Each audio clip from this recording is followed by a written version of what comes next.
talk after lunch. Why? Because it's so easy for you to fall asleep. Because you ate a lot.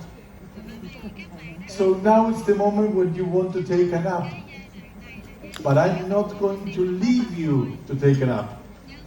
Why? Because now we are going to talk about the most revolutionary system in orthodontics, the Damon Ultima system. And we are going to introduce it with this video.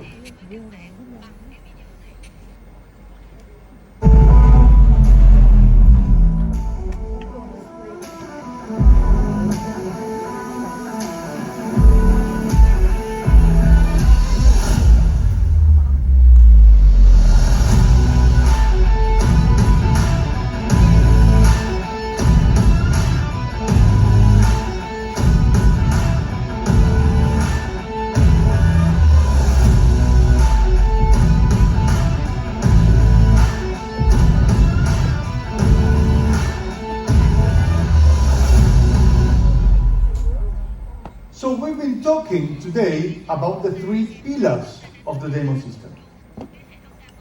We already talked about the philosophy, and the philosophy with this last version of the Damon Ultima system is the same.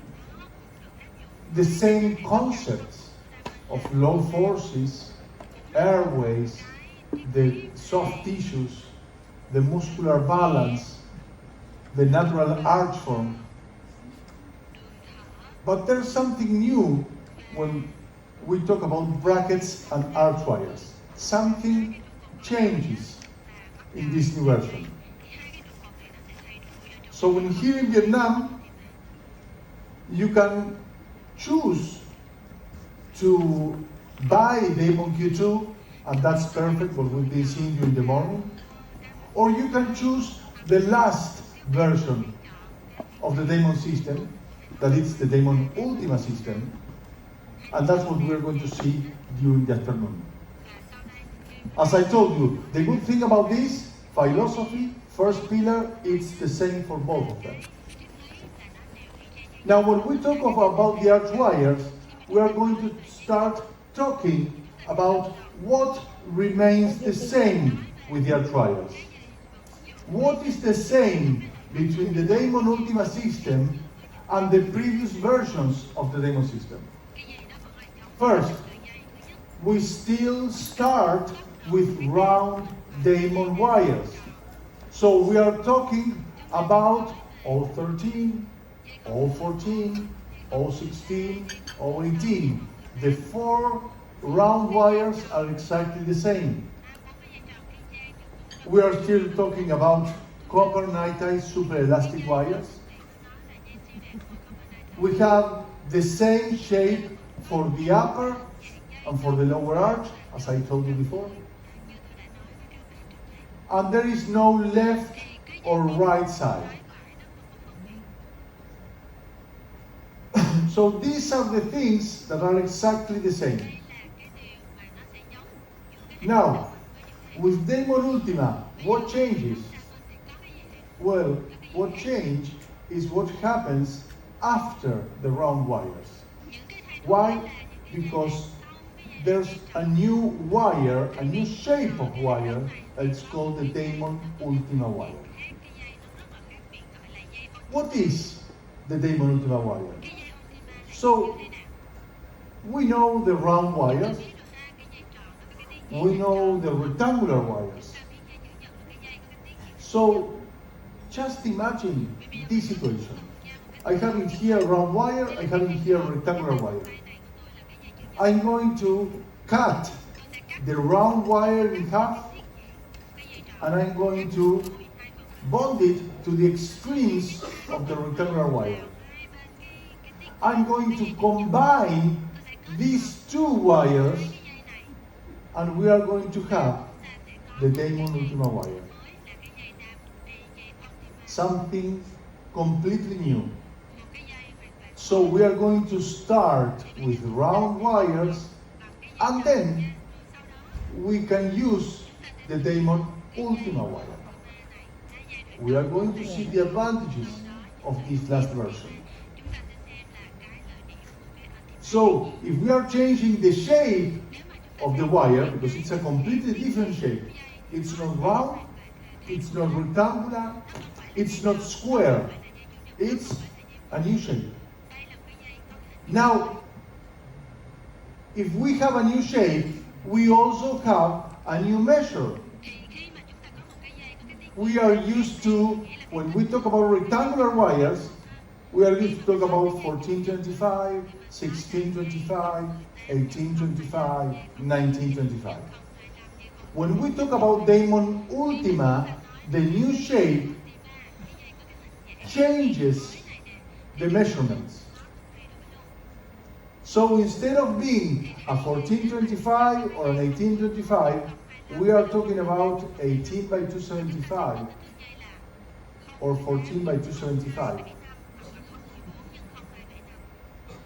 This measure of 0.0275, it's the same in here, than in here, than in here, than in here, in here. In all these points that I'm pointing, it's all the same measurement.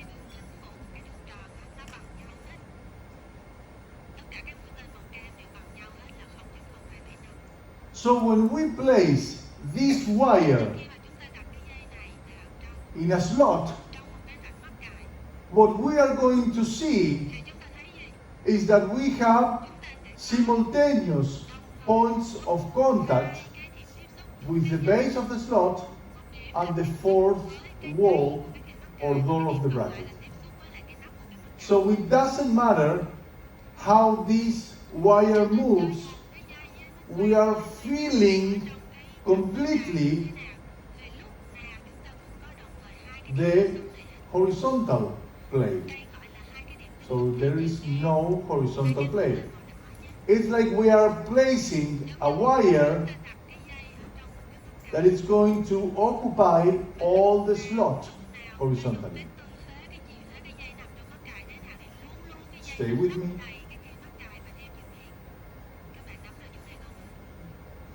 So the wires, we start with round wires, and then we have this new shape of wire, a combination between the round and the rectangular wires. And what happens with the brackets of the Damon Ultima system? The brackets of the Damon Ultima system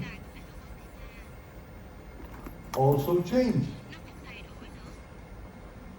So during all the history of orthodontics, but at least of the Damon system, we were talking about these rectangular slots, 22 by 28.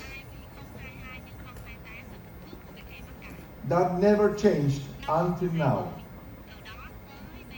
Now, with the Damon Ultima, there's something different.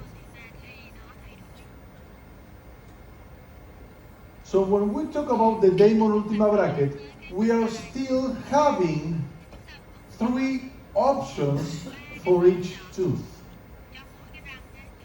Those 3 options in Damon Q2, they are called high torque, standard torque, and low torque. Now in Damon Ultima, they are called procline, neutral, and retrocline.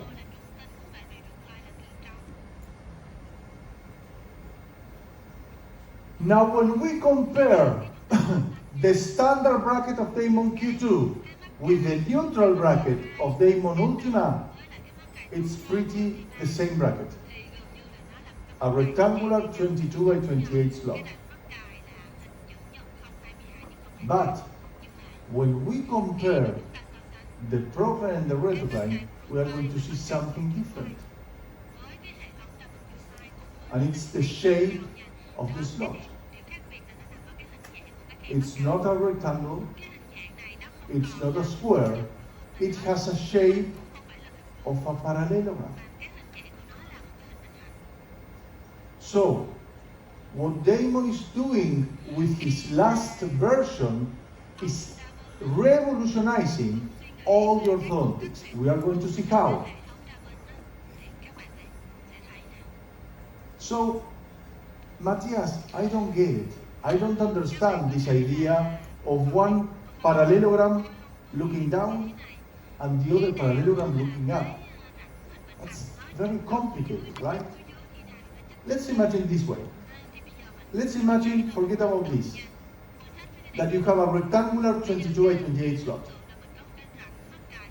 The one that we use always. And your final wire, instead of being a 1925, it's going to be a 21 by 27. You are filling all the slot. All the slot is going to be completely full. You close the door, and what is going to happen? This wire has no play. So what it's going to do is going to fully express the information of that bracket, because there's no play. Of course, you're going to tell me, Matthias, that's impossible. It's impossible to put a 21 by 27 wire in a slot. Clinically, it's going to be impossible. Theoretically, it's perfect. But clinically, it's very difficult. Well, Dr. Damon made it possible. How? By combining this new shape of wire with this new shape of slot. So what we have is a parallelogram slot with a new shape of wire, and in that moment we are having only 4 contact points, 2 horizontal and 2 vertical, that are going to fill the slot. There's no play between the slot and the wire.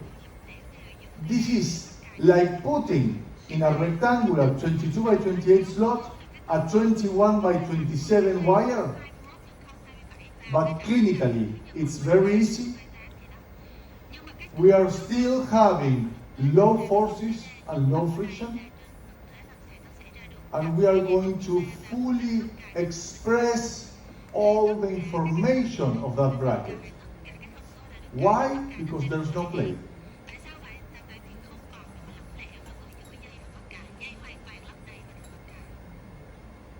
So, it took me a lot of time to understand this. And what I'm going to do in these couple of hours that we have, I'm going to speak as easiest as possible. I worked a lot trying to understand and to make understandable this system for you. And this was because of 2 people. The first one, Dr. Damon. I had a lot of web meetings with him. We were discussing cases. We were talking about the Damon Ultima system. He was answering me questions. And the other person is Mr. Steve Ward. He's the engineer of Dr. Damon. So every time Dr. Damon has an idea, he calls his engineer and he says, I want to do this. Do you know what? After 30 years of working together, do you know what was the first thing that Steve Ward told Dr. Damon when he said about a parallelogram slot? Steve Ward says, oh, you are crazy. Why do you want to change the slot? Why do you want to change the shape of the slot? It's crazy. And when I was talking with Steve Ward, he told me, after a couple of months, I realized that that's the problem with genius. The people that are genius, nobody understands them because they are in a higher level. So he was listening to Dr. Damon, and what usually happens with genius, they think they are crazy. Because nobody can see what they can see. But Steve Ward is also very smart. So he said, I don't get it. I don't understand it. But I'm going to continue working with you in this project. Because I am sure that in your mind, this is logic. So they both explain me the engineering behind the system. And that's what we are going to discuss this afternoon. We are going to talk about 4 very important things. These are the things that are not on a marketing flyer. Why? Because I don't want to sell you a product. I'm not a salesman. I don't came here to make you buy cases. I came here to talk about orthodontics, to talk about my passion. If you decide to buy a Damon System bracket, or if you decide not to buy it, Hoặc là for các me, bạn quyết định là it's the tôi same. sẽ không mua, thì đối với tôi cái quyết định nào của bạn Now, nó đều không ảnh hưởng đến tôi hết. Knowing me, Bây giờ thì you're going to realize that for more than 20 years, nếu mà I các am bạn biết tôi using á, only thì the các Damon bạn biết system. á là Why? trong suốt Because 20 I năm nay tôi truly chỉ sử believe dụng hệ thống that đa it's bên the thôi. best Tại system vì that thật sự in my trong lòng hands của tôi thật sự can tin achieve rằng nó these là một results. cái hệ thống tốt nhất hiện có mà giúp tôi đạt được cái kết quả Of tốt nhất. course, you see this at this time, 2 o'clock, Bây giờ các bạn biết and là your đã 2 giờ brain chiều rồi ha, và cái não của các goes bạn á like thì this. nó bắt đầu lắc lắc rồi ha. Đây 2 giờ chiều và não của bạn nó muốn biểu tình rồi nè. You say, oh my God, Các anh chị nói I'm là going ôi to trời fall đất ơi, asleep. tôi sẽ No, ngủ bây giờ để tôi ngủ wait, gục we are luôn đây. going to do it Đừng interesting. ngủ gục. Hãy So, tin tôi đi, let's cái start phần with phía number dưới nó 1. rất là thú vị. Let's go from the less clinical to the more clinical. Chúng ta sẽ đi vào Contact points. những cái mục này nó sẽ Follow từ me. cái lý thuyết và Don't nó đi think dần dần tới thực tập, In your thực hành head, hơn. this is too difficult, I don't care. No, wait. Nếu như mà Give các me bạn some nói, time. ôi cái này khó hiểu lắm. Number 1, Thôi contact hãy cố points. gắng nha, hãy cho tôi một cơ hội để giải thích với This các is a bạn đi. proclaim Thứ bracket nhất là những on điểm an tiếp upper xúc. central. Đây, This ví is dụ a đây retroclaim là một bracket cái on an upper mắc central. cài ở cái hàm As răng you can cửa see, hàm trên nha. both of them, Mắc cài they procline màu đỏ have nè a và parallelogram màu slot. xanh. Nó đều có cái rãnh hình As you bình can hành see, hết. in both of them, Và các bạn I thấy cả have hai cái mắc an cài này 18 by bên trong này nó đều đang 275 đặt cái copper dây nitride, 018 x a new 025 shape copper of nitride. Ultima wire. Cái dây Ultima có cái hình Now, dạng mới. When you see Khi các bạn nhìn the thấy proclaim bracket, cái mắc you cài are going to procline, realize các that bạn we sẽ nhận ra have, rằng chúng ta có with that final wire, với cái dây sau 4 cùng là cái dây này nè, contact thì chúng points, ta sẽ có 4 cái điểm tiếp xúc. 2 horizontal 2 cái điểm ones tiếp xúc theo chiều ngang màu and xanh 2 và 2 vertical cái điểm ones. tiếp xúc theo chiều đứng là màu đỏ. And when we look Và at the khi mà retrocline chúng ta brackets, nhìn qua cái mắc we cài retrocline, also have chúng ta cũng có 4 4 điểm contact tiếp xúc points. luôn. The same 2 2 cái điểm horizontal tiếp xúc ones, theo chiều ngang là y chang như and the nhau ha. only thing that Và changes cái điểm khác biệt ở đây chỉ are là the vertical 2 cái ones. điểm tiếp xúc theo chiều đứng thôi, màu xanh lá cây. Nó khác với bên kia So, là 2 cái điểm mà ở for vị trí now, màu đỏ. The only thing that we know Cho nên chúng ta biết rằng is that we have, with our final với wire cái dây sau cùng của and mình, these parallelogram ở slots, trong cái we rãnh mắc cài have hình bình 4 hành, chúng contact ta sẽ points có 4 cái điểm tiếp xúc nha. between all these procline and retrocline brackets. Trên mắc cài procline Two hay mắc cài horizontal retrocline gì cũng vậy, and two chúng ta vertical. đều có 4 điểm tiếp xúc, 2 điểm tiếp xúc theo chiều Perfect. ngang và 2 điểm That's tiếp xúc number theo chiều one. đứng. Rồi điểm đầu So tiên. when we talk about contact points, Nên khi mà mình nói đến những điểm tiếp xúc, we need to realize thì chúng ta that in cần the phải moment nhận we ra place rằng the final cái giây wire, phút, cái thời điểm mà and chúng we ta have đặt cái these dây 4 cuối cùng ở contact đây á, points, thì ngay lập tức nó có được 4 điểm tiếp it's xúc. where we are going to fully Nghĩa là sao? express Nghĩa the là information chúng ta đang thể hiện of hết tất cả the và bracket. toàn bộ cái thông số của cái mắc cài. We are going to fully Chúng ta sẽ express thể hiện toàn all bộ the tất information cả in những rotation, thông số về độ angulation, xoay, độ and nghiêng torque. gần xa và độ tọt của mắc cài. Tại vì nó lấp Remember that đầy, nó lấp example đầy hết. of a full wire Chúng ta 21 hãy by nhớ nha, 27 and cái này nó 22 by tương đương với 28. cái hình ảnh It's của một cái exactly dây the same. 021 x 027 nằm trong The cái bất cài idea, đặt the chữ nhật concept is 028, that 028, one, 025, but 22. with low friction and Và very easy ở to đây put. chúng ta sẽ thấy chúng ta vẫn đảm bảo được cái ma sát thấp trong khi vẫn lấp đầy hoàn toàn Now, cái khe mắc cài.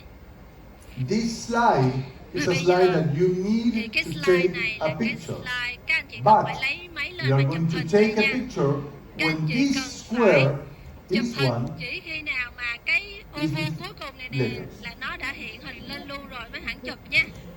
manage your anxiety. Các bạn Don't hãy take 50 pictures of the same slide. đừng có Okay? cùng một cái slide I'm này mà not going chụp to hết remove it. 15 Don't cái worry, I'm bức going to hình give để you làm time. gì hết. Các bạn cứ yên tâm đi, đừng có vội vàng chụp, phải đợi cái First, oval cuối cùng nó hiện lên đã rồi. Type of cases. Now, in this moment, Thì bây giờ chúng no ta camera in vào your lúc hands. này You're just focused, listening to các me. bạn hãy tập trung và I lắng can nghe see a couple tôi of you nha. going like Tôi this. có No, thể nhìn thấy là có một vài cái đầu Be đang strong. cục cục đó. Hãy tỉnh dậy, hãy tỉnh Don't dậy fall nào. asleep. Đây là phần quan trọng nha, và chú ý nha. Simple cases. Đối Just với for những cái simple dây, cases, những cái ca we are đơn going to giản, use only 4 wires. đối với những ca đơn giản chúng ta chỉ cần 4 Four dây wires. cung mà thôi, 4 dây cung thôi. We are going to start in our Chúng ta phase sẽ bắt 1 đầu with all 14 and giai all đoạn 18. 1 bằng cái The dây round 014 wires. và 018 là dây tròn. For what? Để làm For gì? leveling and alignment. Để chúng ta Perfect, xếp we know that. phẳng và làm We've been thẳng doing hàng that our răng whole ha. life, Xếp phẳng round cũng như là wires. làm đều răng nha. Nothing changed. Không có gì thay đổi Until hết. this moment. Ở đây giống như Now, như cũ thôi, after các thế hệ this, khác cũng vậy. we are Các going thế to hệ trước place cũng vậy. our first Damon Ultima Rồi wire. giai đoạn ngay sau đây chúng ta sẽ 14 đặt cái dây to 75. Ultima đầu tiên là dây And 014 when nhân we 0275 place và this khi chúng ta 14 to đặt cái dây 75 copper 014 night tie, 0275 copper night we are tie này vào having a thì full lúc này chúng rotational ta hoàn control. toàn chỉnh được toàn bộ sự xoay Wait, răng. don't take pictures. Chờ nha, đừng có chụp A hình full liền. rotational control.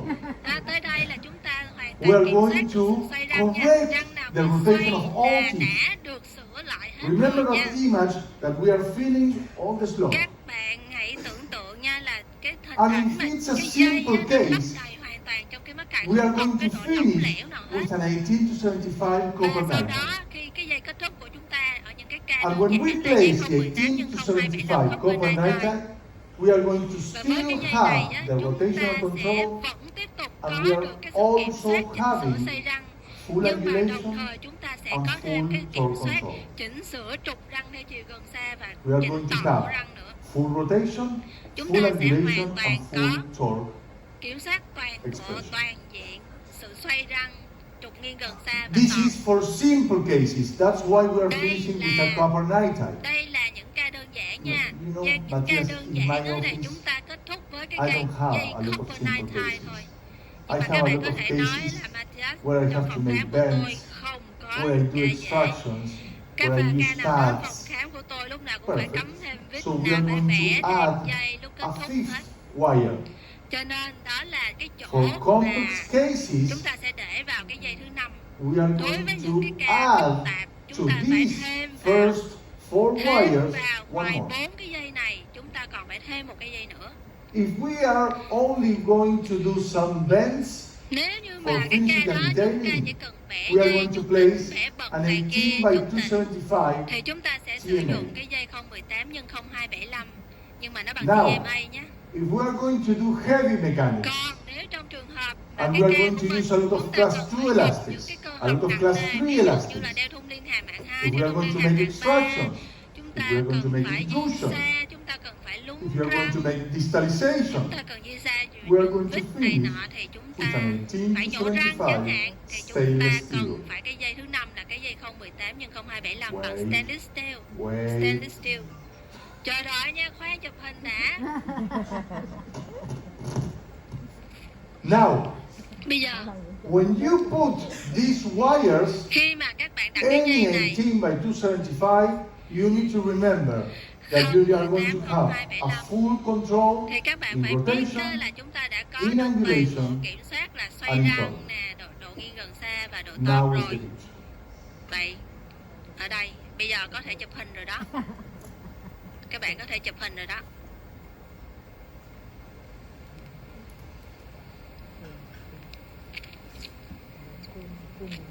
So when we place Thì khi mà our chúng ta final đặt wires, cái dây cuối cùng của chúng if ta, it's a simple case, it's a nếu copper mà nitride. nó là ca If it's a dễ thì complicated cái case, dây it's cuối a cùng là TMA or a dây stainless copper steel. nitride. But Nếu nó là it's the cây phức same tạp thì sẽ measurement, là TMA 18 hoặc by là SS. 275. Nhưng mà cái kích thước của nó y We chang are như nhau, going to 008 have nhân full 0275. control Với cái in kích thước dây này rotation, chúng ta hoàn in toàn có angulation, được sự and kiểm torque. soát theo cả 3 lệnh bẻ dây, 3 lệnh 3 chiều không gian, xoay răng, trục nghiêng Number gần xa và two. trục nghiêng ngoài trong. Khái niệm thứ hai, Something that we call đó là một khái niệm mà torque chúng ta gọi là teaming. torque teaming, nghĩa là phối Now, hợp torque. Matthias, Bây giờ let me các bạn có thể understand hỏi nè, this. ông Matthias, We để are tôi having hiểu the điều này chút Ultima. xíu nha. Bây giờ chúng ta có hệ thống Diamond With Ultima Demon nè. Ultima, we're having. Với something Ultima more here. chúng ta có cái này. We are having. Chúng ta có The wire is different. cái dây nó Yes, khác nè, the đúng wire rồi. is different. Cái dây It's nó a khác. combination between a Đó round wire and là a sự kết rectangular hợp wire. giữa dây tròn với dây chữ nhật. Yes. Đúng Okay, vậy, ok. perfect. Rồi. And tiếp that theo. makes that instead of being a 1425 Thì or an thay vì cái 1825, kích thước của nó the là new shape 014 of the nhân wire 025, is 018 18 by nhân 025, 225 nhưng thì or bây giờ 14 cái by dây này nó là 225. 014 nhân 0275 hoặc là Okay, 018 nhân 0275. Ok. And then when we see Và khi mà chúng ta the three options of brackets, ba cái lựa chọn the của mắc cài, neutral, the standard is the same.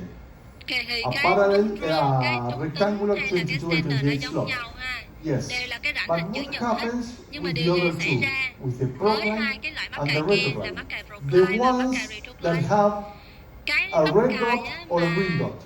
có cái chấm á là màu đỏ hoặc Well, màu xanh lá those cây á. ones have Với different hai shape. cái mắc cài Instead này of nó có a cái rãnh mắc rectangular cài thay vì là hình chữ 22 nhật á, 28, it's a 22 nhân parallelogram 28 á, 22 thì 28. nó là một cái mắc cài có cái rãnh In hình the retrocline hình thành. goes like this, Ha, ở and the cái mắc cài proline goes like retrocline thì this. nó chóc như Okay, vậy, ở cái that's procline thì nó strange. chóc như Okay, vậy nè. I'm following. Ha, rồi tới đây là tôi nắm được So rồi nè. I can understand Vậy bây giờ tôi if hiểu I được rồi have ha. Cho nên all nếu như mà tôi có retrocline brackets, one next to the tất other, cả các cái mắc I can cài understand retrocline how hết, the wire enters. thì tôi hiểu được đó là If I have toàn bộ all mắc cài procline đều là brackets, retrocline one hoặc là next to the toàn other, bộ one là parallelogram next to the procline other hết, thì with the tôi hiểu được same là cái dây nó sẽ đi inclination, vào rất là dễ I dàng can thôi, tại vì understand cái dây nó how it cái works. đầu chất lên Now chất what xuống nó giống happens nhau.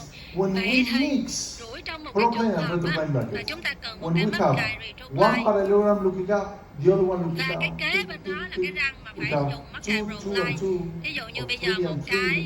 We mắc mix them. cài là cái họng của cái hình bình That's hành nó what úp we lên, một cái là call cái hình bình hành nó chất torque xuống. teaming. Vậy thì lúc đó When nó we như thế nào? Thì mix đó chính là cái tình huống these mà chúng ta gọi colors, là phối hợp red torque. and green, Đó and là we cái have tình huống mà chúng ta one có cái mắc cài opposite màu đỏ parallelogram next to the bên other. cạnh cái mắc cài màu xanh lá I cây. repeat, Tôi lặp lại torque nha. teaming. Torque It's teaming nghĩa là even phối if you hợp have torque. three red, Khi mà các bạn next có to cái mắc three cài màu green. đỏ và cái mắc cài màu xanh Or lá cây if nó you đặt kế have bên cạnh two nhau. red, two green, two red. Ha, bây giờ mình thấy màu Or đỏ, if you màu have xanh, màu red, đỏ, green, ha, red, đặt green, red, xen kẽ green. nhau. If you mix Xanh those đỏ, colors xanh đỏ. Nếu các bạn trộn in lẫn any màu với nhau situation, trong bất cứ you tình have huống torque nào teaming. thì chúng ta có một cái tình huống gọi là torque teaming hay là phối hợp So torque với when nhau. we see Thì khi mà chúng these ta nhìn thấy interiors, những cái răng cửa phía trước nè, những cái răng trước, we are always going to see chúng ta sẽ luôn red luôn and green nhìn thấy dots. vừa đỏ, So vừa now, có chấm đỏ, vừa có chấm xanh. next slide that Cho you nên need to cái take a picture. slide kế tiếp này các bạn cần phải chụp lại When are đây. you going to take the Khi picture? nào các anh When chị this cần square, chụp, khi mà this cái square is ô vuông full. cuối cùng nó đã hiện chữ lên thì Wait, hãy chụp nha, hãy chờ patience. đợi, hãy kiên nhẫn nha, đừng có chụp liên tục làm gì. So what kind of brackets Vậy are thì, we bonding? cái chúng In ta the sẽ molars, gắn ở with răng Demon cuối Ultima, là mắc cài we dây. are still Với bonding cái hệ the thống regular Ultima molar tube. thì cái răng cối lớn chúng ta vẫn It's the gắn same. cái ống như là Nothing cái hệ thống changes. những thế hệ trước In rồi, không my có gì thay đổi case, hết. I love to bond the tube of Ormco on the Thì tôi seats thích that gắn it's những called cái ống snap âm link. vô gọi là snap Why? link. Because it has a door. Tại vì nó có cái It's really cái good. cửa, cái nắp trượt luôn But ha. Tức là you giống như can nắp bond 6 mà nó có một Any cài tube. luôn á. There are no like Nhưng mà các bạn Ultima tubes. có No. muốn các bạn có hỏi And là in liệu có bicuspids, cái ống răng cối in riêng cho bicuspids, Ultima you không? Không don't có. have Và ở vùng răng cối parallelogram nhỏ thì slots. sao? Ở vùng răng cối nhỏ cái mắc Only cài nó have cũng không có hình Ultima bình thành neutral. nữa. That is a Tất rectangular cả các slot, cái mắc cài gắn ở 22 vùng by răng cối 28. nhỏ nó đều là cái mắc cài hình chữ nhật, kích thước là 022 x 028. So, Mắc cài what are we neutral. going to control with Vậy thì these? chúng ta sẽ kiểm A soát full được cái gì? rotational control, Thì chúng ta sẽ có kiểm soát toàn bộ cái sự kiểm soát The xoay răng nha. angulation and the torque is going to be the same as always. Thì cái độ tọt và độ And we độ are nghiêng still gần having xa some ha, là vertical cũng plane như các thế hệ trước rồi, không có for gì thay đổi hết. using Và chúng ta sẽ có elastics một at the cái end of the độ tube. gọi là lỏng lẻo theo chiều So đứng á. we can say Thì cái that độ in the này á, nó giúp posteriors, cho cái răng sau nó có everything thể is the same, lồng than mối với before. nhau tốt hơn. except that there are no rotations anymore because of the wire. À.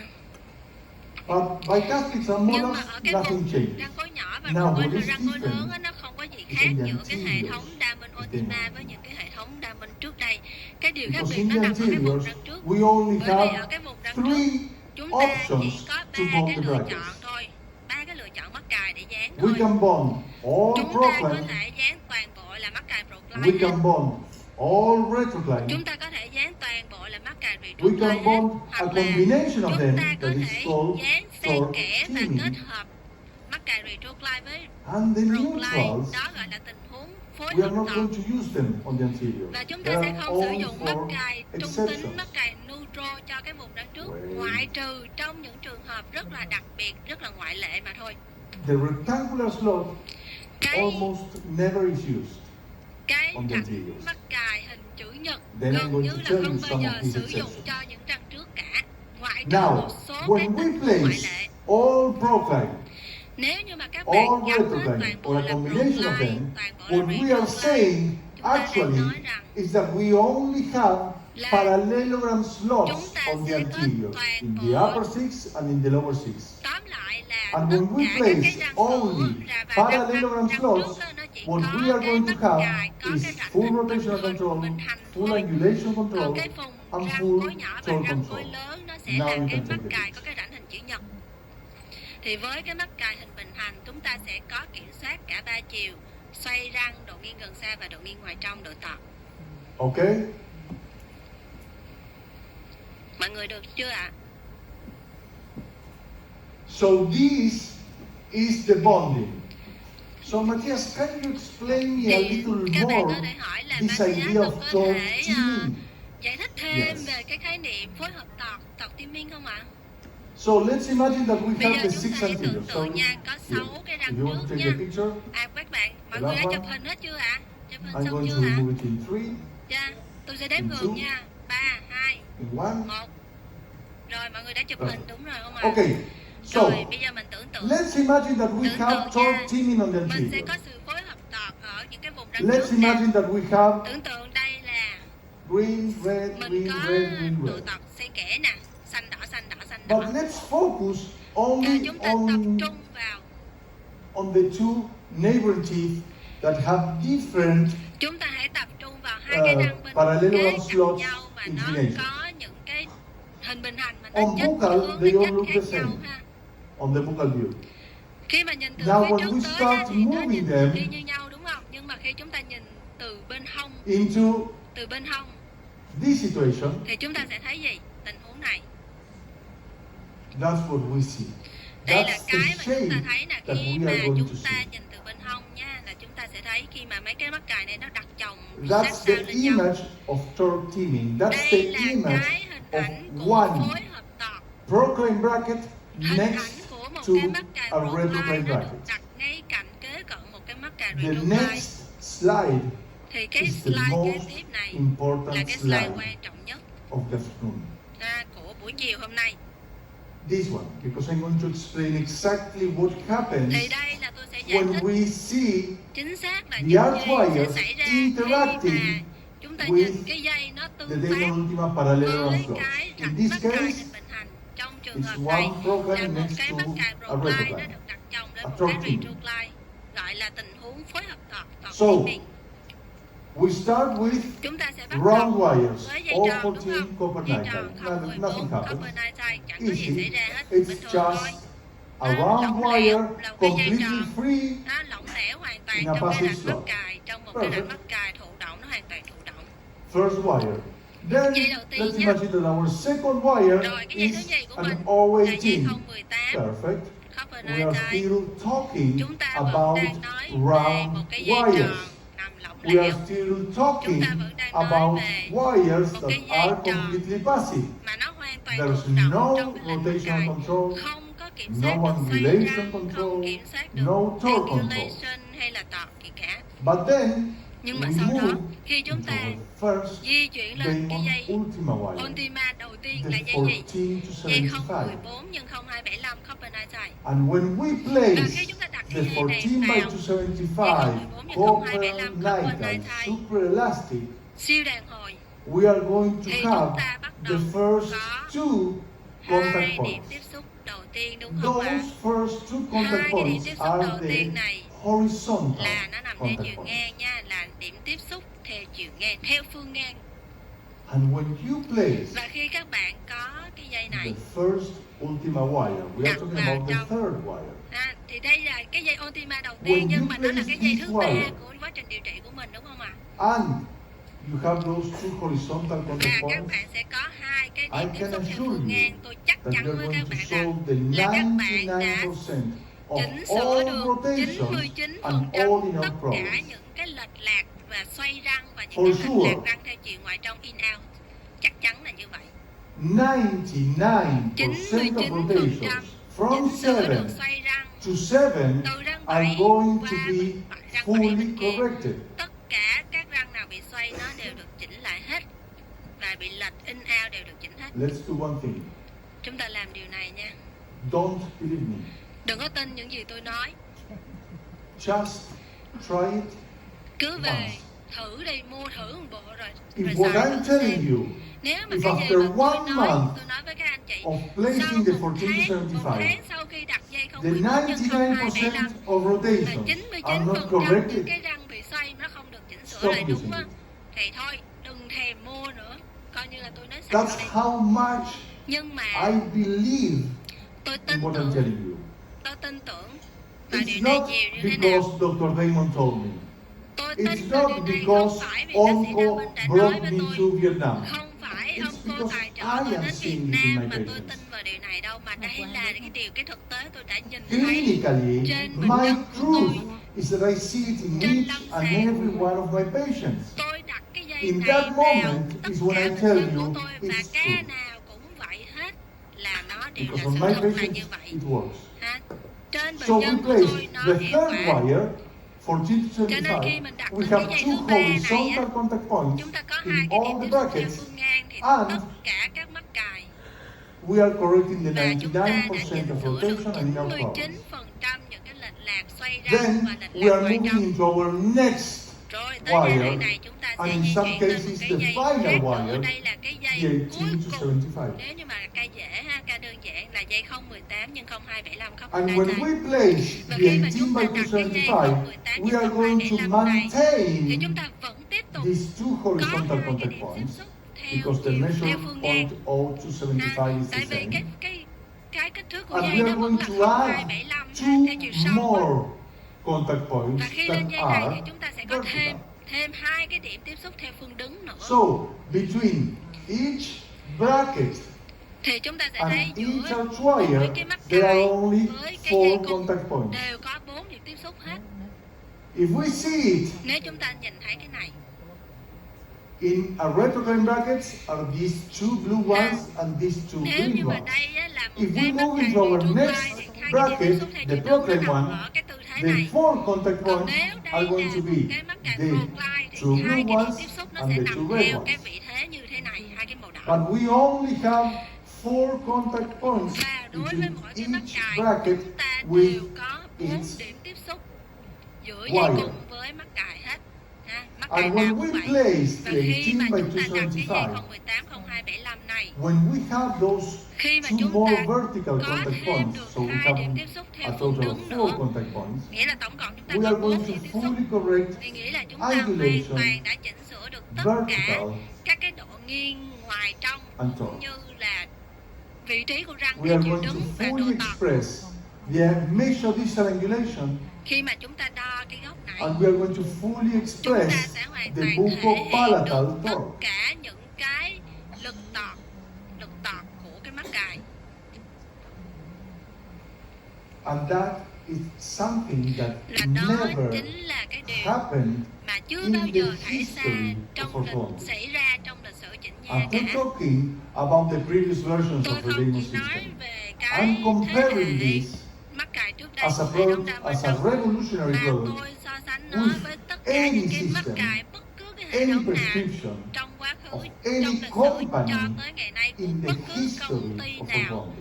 trong lịch sử chỉnh nha cho tới ngày nay. Đây là lần đầu That's tiên. how big and different this is. Cho nên chúng ta sẽ nhận định được đây And now we là are cái going to thay see đổi, clinically, cái don't cách worry. mạng nó lớn tới mức This is nào. very nice, but there are drawings. We need to see cases first. Chúng ta We're sẽ going to phải do it. xem những cái ca lâm sàng, dĩ nhiên là như vậy rồi. Number 3, Rồi mình đến điểm thứ ba no nha. reflection, Nếu dây không no hề biến correction, dạng thì không có but chỉnh sửa được cái gì cả. protection. Nhưng mà nó sẽ có tác dụng bảo vệ, Now bảo let tồn. me Bây giờ ask you hãy something. xin lỗi Let's một chút xíu imagine nha. Chúng ta hãy that we tưởng have tượng nha. Chúng ta có a nè, class 2. một cái bệnh nhân ngày 2 nha. Now, Bây giờ the upper central, cái let's răng imagine that cửa the giữa upper hàm central, trên đó ha, nó như vậy. before bonding the brackets, Trước khi before mình gắn mắc starting cài, the treatment, trước khi bắt it's đầu in điều a trị, perfect position. thì cái răng cửa hàm giữa hàm trên Beautiful. nó đang ở độ tọt Gorgeous. cực kỳ đẹp luôn ha. It's the best possible Hoàn position hảo that luôn. you want for Hoàn that hảo, upper central. không cần phải chỉnh sửa gì hết. It's Vị trí răng cửa giữa perfectly hàm trên aesthetic for that patient. hoàn toàn It's phù hợp functional, và phù a hợp good thẩm mỹ occlusion. của gương mặt You bệnh don't nhân. want to change it. Các anh chị chẳng muốn thay And đổi that's cái how you độ started. góc độ gì của răng cửa này hết. This position was painted by Da Vinci. Ha, cái vị trí răng này giống như là được vẽ bởi Da Vinci vậy đó. Hoàn hảo 10 điểm, But 10 điểm cộng luôn. Nhưng mà the patient has. bệnh nhân hạng 2 ha, mà And vị if trí you have a trục class răng 2, cửa tuyệt what are vời. you going to use? Thì các bạn biết là để điều trị hạng 2 thì mình sử dụng cái gì? Class 2. Thùng hạng 2 đúng Elastics. không? Thùng hạng 2 ha. And when you use Và class khi 2 mà các elastics, bạn sử dụng what thùng hạng 2 thì happens điều gì sẽ xảy ra? with the torque of the upper Với incisor? cái độ tọt của cái răng, độ tọt đã hoàn hảo của cái răng cửa của mình You lose torque. là mình sẽ mất tọt đúng không? Khi mình sử dụng thùng hạng 2. So you were in a perfect position, and suddenly Cái răng you cửa ban start đầu nó ở vị losing class trí 2 cái độ elastics. tọt cực kỳ and hoàn you lose hảo, torque. và bây giờ mình phải chỉnh cái hạng 2 đó bằng Another thùng hạng example. 2. Sau đó thì là cái răng It's cửa, a cái độ complex tọt của case, nó bị and mất you đi. decide Đó to là extract trong by cuspids. đó là một cái ca, tới lúc đó thì các bạn quyết định What's là phải one of nhổ the răng most cửa nhỏ. unwanted effects Đây là một trong những in cái tác dụng không mong extraction muốn, mechanics? tác dụng không mong muốn trong những cái ca When nhổ you are răng mà chúng closing ta the phải gặp spaces phải. with the Khi springs, mà trong ca nhổ you are răng chúng ta losing có kéo torque lui cái in the răng upper cửa để incisor. đóng khoảng á, thì chúng ta cũng đồng thời We chúng ta mất all tọt ở những cái have căn răng cases cửa like hàm that, trên luôn. Chúng ta không where muốn we điều đó were xảy ra. trying Tất cả really những gì hard chúng ta to phải close cố those gắng thật spaces, sự rất là and nỗ what lực we are để only chúng ta có thể seeing is đóng that the khoảng upper incisor mà không làm mất tọt răng cửa are hàm losing trên, torque. không mất tọt răng cửa hàm trên. Now the big question is, Cái why câu hỏi ở đây là tại does sao? this happen? Tại sao cái răng cửa nó bị mất tọt? And the answer Và câu trả lời is this one. là cái này nè. When you see a normal Khi bracket, mà các any bạn bracket, nhìn thấy một cái with mắc a cài bình thường ha, 1925, với một cái dây the 0.9, problem is that you 0.25 have là dây a to huge rồi ha, slope. dây to nhất của When mình rồi you đó, talk nhưng mà about mình vẫn sẽ slope, còn có một cái độ You lỏng talk lẻo about rất the là play lớn, that you độ have lỏng lẻo rất between the lớn giữa wire cái dây cung với and the cái khe slot. mắc cài. So in these Cho nên cases, trong trường hợp này á, you have a slope các bạn sẽ of thấy có một cái sự 13 xoay, degrees to sự one lỏng lẻo side nó xoay ha, theo một chiều là and khoảng 13 12-13 degrees độ. to the Và other xoay side. theo cái chiều còn lại là 12-13 độ That nữa. means Điều đó có nghĩa that là you gì? can lose Là các bạn 13 có degrees thể of torque, phải bị mất or you can 12-13 win độ 13 tọt degrees đúng of không? torque with your Hoặc là mechanics. các bạn sẽ có thêm được 12-13 độ tọt theo cái chiều ngược lại nữa đúng không? Tại cái dây When nó đâu you có nằm use chắc trong cái rãnh mắc cài đâu, nó lỏng lẻo mà. when you Cái use dây nó không class giữ 2 được cái mắc elastics, cài ở cái vị trí this đúng. is what happens. Thì This is đây, what happens. đây là điều sẽ Just xảy ra imagine khi that I'm chúng the ta hãy molar, tưởng tượng nha, I'm the molar, tôi I'm là cái putting răng myself cuối lớn the này. elastic, Tôi and I'm kéo going cái with the răng, elastic with the other center, rồi with tôi the upper kéo, hook. tôi mang cái thùng hàng 2 nha, And I'm răng cố hàm pulling. dưới, răng cố lớn hàm dưới. When I pull, Và tôi kéo, what happens here tôi kéo in the thùng hàng anterior 2 thì điều gì sẽ is xảy that ra they với những cái start răng to cửa? lose those 13 Thì lúc degrees of đó torque. là cái răng cửa hàm trên nó sẽ mất When I 12-13 use độ lỏng those lẻo này đúng mechanics, không ạ? Nó trả thành I'm 12-13 độ mất losing tọt đó. torque or I'm winning torque. Thì That tôi means mất that tọt I'm hay tôi consuming cắt thêm tọt the ha. 13 degrees of torque to one side, Thì or I'm một chiều là consuming the tôi 13 sẽ degrees of torque mất to the other 12 side. độ, và cái chiều còn lại, cái xoay ngược lại còn lại là 12 độ nữa. And most of times, Và hầu that như là is really bad for our hầu cases. như là thường thường trong hầu hết cái trường hợp là We đường don't là mất want tận display. á, tức là cái độ tận nó mất Display đi không is theo ý muốn our của mình enemy. á. Đây chính là kẻ thù của chúng ta đây, sự lỏng lẻo giữa cái dây và mắt And cài. that's how Và we đó là also lý do tại sao make a huge mistake bằng that cách I nào do mà it. chúng ta I phải did it. đã làm Actually, phạm một in cái my lỗi office. lầm rất là lớn mà I tôi had a cũng salesman phạm phải một coming lỗi into lầm my office rất lớn. saying, Matthias, he Okay. told me the most beautiful words in the world. Cái The điều mà most beautiful quote. cái He câu looked trích dẫn straight into my hay eyes nhất trong and he told cuộc me, đời Matthias, là cái ông đó nhìn vào mắt tôi và nói, I'm Matthias, going to save you tôi money. sẽ tiết kiệm tiền cho anh, tiết kiệm tiền cho anh. Câu đó là I câu want to hay, save nghe money. một cái là thấy mát lòng mát dạ. We all want to save money. Tất cả chúng ta ai cũng muốn tiết So kiệm what tiền he của mình, told đúng me không? was, Cho nên khi anh I'm đến going to và sell anh nói you tôi sẽ a bán cho bracket anh một cái loại mắt but cài it's a copy mà nó là of the Demon system. một cái mắt cài nhái, But cái mắt cheaper. cài y chang như mắt cài Diamond thôi mà nó rẻ tiền hơn. Tuyệt vời không ạ? Cái anh You're đó một giving cái anh me chào hàng a anh xe great bên bracket, sẽ đem đến một cái mắt cài very cheap, rẻ, rẻ ơi là rẻ. and he told me, I Và never nói, said it was a great bracket, tôi chưa bao giờ nói với ông but đây là it's mắt very cheap. cài tốt nha. Tôi chưa bao giờ nói đây But là mắt when cài I tốt, was nhưng mà looking nó at rẻ it, thôi. it looks the same. Khi mà tôi nhìn cái mắt So cài what đó, I tôi did, nhìn thấy sao I nó bought cũng it. giống y chang cái mắt cài Diamond And I này. said, great, Thế là tôi I'm mua saving nha. money. Mua chứ sao You không? know Mình what's nhìn the nó đâu có khác problem gì with that? nhau đâu mà nó rẻ nữa. ha. Usually, Nhưng mà with khi the dùng round thì như thế wire, nào? during the first month, Thường thường á they là work những pretty cái well. tháng đầu tiên á, khi chúng ta xài cái You mắt know cài what's rẻ the tiền đó problem? mà Or where is xài the dây problem? tròn á, chúng ta sẽ chưa thấy When cái you nhược start điểm with nó bộc lộ rectangular ra wire. đâu. Nó chỉ bộc lộ cái nhược When điểm you khi mà want chúng ta top chuyển lên tới expression, dây chữ nhật when you nha. see that the doors are Khi not mà closing, chúng ta thấy là and cái when you look nắp at the không difference đóng lại được between và nó gây đủ a thứ rắc diamond rối cho bracket, chúng ta hết. Và đây khi mà chúng ta phóng with đại lên, chúng ta sẽ thấy sự khác biệt a diamond giữa bracket, một cái mắt cài của with a Diamond copycat, sorry, I hàng was thiệt looking at the nha screen. và một cái hàng A nhái. diamond bracket Đây, with a copycat. đây là cái There's a hàng thiệt difference. và đây là hàng nhái. Rất là There's khác a nhau huge khi mà chúng difference. ta phóng đại lên. That nó difference, khác biệt. you look at it with a microscope. Chỉ có phân biệt được sự khác biệt này nếu Now, chúng ta nhìn dưới kính hiển just vi, kính think lúp for a mà thôi. moment Cho nên the bây giờ mình hãy suy difference nghĩ một chút nha, sự khác in biệt the slope giữa những and in the torque expression sự khác biệt between this one, giữa that cái it's a độ copycat, lỏng lẻo của cái dây và cái with this one. cái khả năng thể hiện được độ tọt thông số á, Think nó about nằm the ở đây đây nè. difference Nó nằm in the ở quality những cái chi control tiết cực kỳ between one nhỏ and the nhoi other. này. You are going to save money? Các bạn sẽ Yes, tiết kiệm sure. tiền, đúng rồi, mua nó rẻ hơn mà. But Nhưng mà how are you going to finish your nhưng mà case? cái ca của các bạn sẽ kết thúc như thế nào đây? And the second question would Và cái be, câu hỏi thứ okay, nhì so là, you have to put braces to your ok, son bây giờ or to your daughter. các bạn phải gắn mắt Which cài cho bracket are con you gái going to hay choose? con trai của mình. Vậy thì giữa hai cái mắt cài này các bạn The chọn loại copycat nào? Nhớ nha, chọn or hàng the nhái không? best Hay là possible chọn hàng quality? xịn? Gắn mắt cài cho con trai con I gái have mình. both of, or I have my son Tôi có with con trai braces. nè, cũng đeo mắt Demon cài Ultima. nữa. My Diamond daughter, Ultima I'm nha. going to Con bond gái của braces tôi next year năm sau with tôi sẽ Ultima. gắn mắt cài cho cô bé đó và cũng là My Diamond brother and my Ultima. wife Ha? used Anh the yêu Demon của system tôi, before. vợ của tôi cũng đã từng được điều trị với Diamond Ultima. When you treat the Khi people mà you love, các you bạn điều use trị the cho best. những người mà mình yêu thương á, là mình luôn luôn And the sử best dụng những thing cái that phương can tiện happen tốt to me nhất. is that I use điều trị cho exactly họ. the same products in a patient that I don't know Và cái điều that hay in ho my ở son đây or my là daughter. That's tôi it. luôn luôn sử dụng I can't do it cùng một better. sản phẩm cho một cái người mà tôi không quen biết, một bệnh So nhân when we lần đầu compare tiên tôi gặp. any Y như là passive tôi xem self-ligating cho con bracket, gái của mình vậy đó.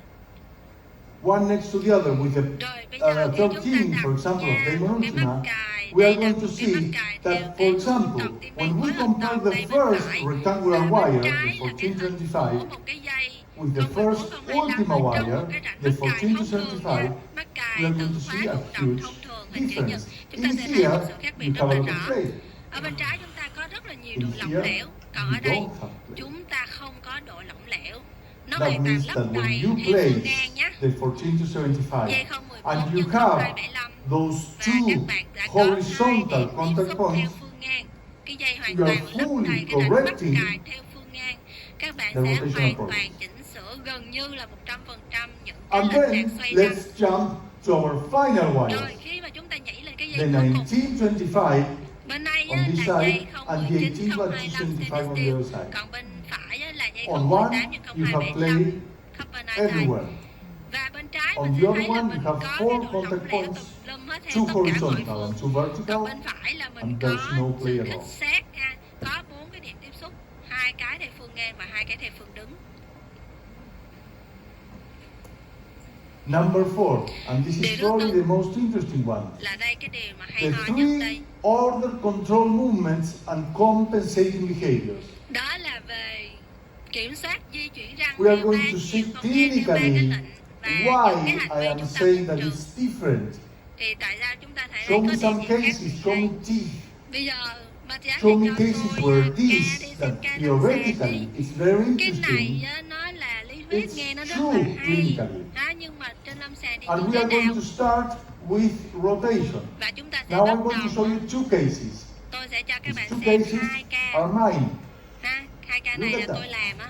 Các bạn hãy nhìn nha. One with aesthetic braces, Một and cái one with là metallic với braces. cái mắc cài thẩm mỹ sứ với một cái mắc cài We kim can loại. all see Chúng ta đều that the thấy brackets là cái are mắc bonded cài in the wrong nó position. cố tình, Yes. nó đã được cố tình dán sai vị trí đúng không ạ? Đúng But vậy. think for a moment. Nhưng mà các bạn When hãy I nghĩ bonded nha, this bracket khi more tôi initially, mà dán cái mắc cài lệch về phía it's gần như because I vậy nè, want to là correct tại vì tôi muốn chỉnh the sửa initial correction. chỉnh sửa cái răng And này it's nó not đang bị xoay corrected. gần, cho nên tôi cố tình dán cái mắc Look cài at the lệch về phía position gần. of this. Và ở đây chúng ta hãy nhìn Upper cái vị trí của cái center. răng xem, răng một It's hàng trên nè. extremely initial. Nó But cái when mắc you look cài at nó this, được dán cực kỳ về phía gần luôn, cố tình it's lệch rất rotated nhiều về initially. phía gần, nhưng mà rốt cuộc nó So cũng đâu có chỉnh sửa actually, được đâu. Cái they răng were nó vẫn bonded tiếp tục in the wrong bị xoay. position on purpose. Chúng ta cố tình dán sai mắc cài có mục đích đó. It's not correcting the problem. Nhưng mà thậm chí như vậy thì cái răng xoay nó vẫn không chỉnh được. That's when we start using Đó là khi what mà we chúng call ta bắt đầu sử compensating dụng những behaviors. cái mà chúng ta gọi là hành What vi are để the bù trừ. compensating behaviors? Hành vi bù trừ Are là gì? all Dùng để làm those gì? things, Hành all vi bù those trừ là tất cả những cái auxiliaries biện pháp, that những we cái phần use phụ, những cái mánh in khóe chúng our ta dùng cases when trong cái ca của chúng something ta. goes wrong. Khi mà chúng ta phát hiện ra một cái gì đó nó đang For không có example, đúng, nó đang first lệch khỏi order quỹ đạo events.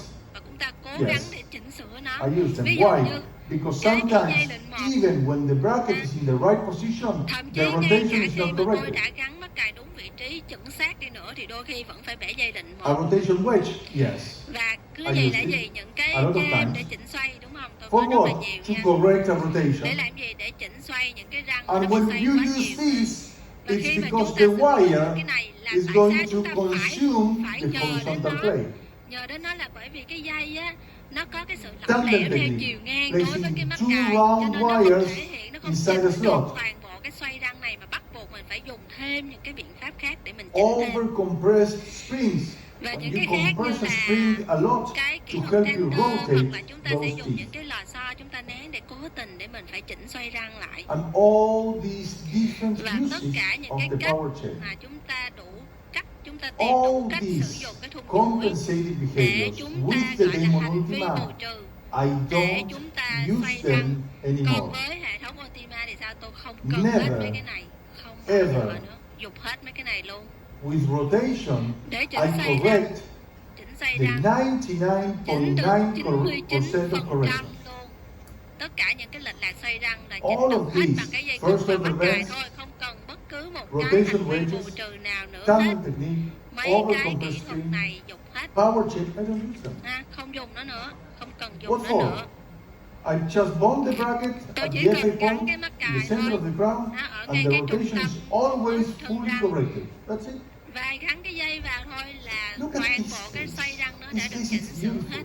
Các bạn nhìn ngay nè, cái These ca này đẹp two đúng không? upper central Hai cái incisors răng are một này rotated nè, nó initially. đã được, nó ban đầu Look nó bị at xoay the về phía gần. position Và hãy of nhìn the nè, two brackets. cái mắc cài They thật cố can't tình go dán á, initially. cố tình dán thật là And the lệch về rotation phía is gần not luôn corrected. để mình có thể So I chỉnh xoay also răng. bend the wire. Rồi cộng And the thêm á là rotation phải was bẻ not dây corrected. lệnh một nữa nha. So I also Rồi add cộng thêm two á là phải buttons dán hai cái nút with a mặt power trong rồi chain sử dụng to cái correct the nút chỉ để rotation. chỉnh cái răng cánh And bướm the này thôi. rotation was not Thậm chí với corrected. như vậy mà còn chưa chỉnh được cái That xoay is đó nữa something ha. that with Damon Ultima Cái tình huống này á, doesn't được giải happen quyết anymore. trong một nốt nhạc với Diamond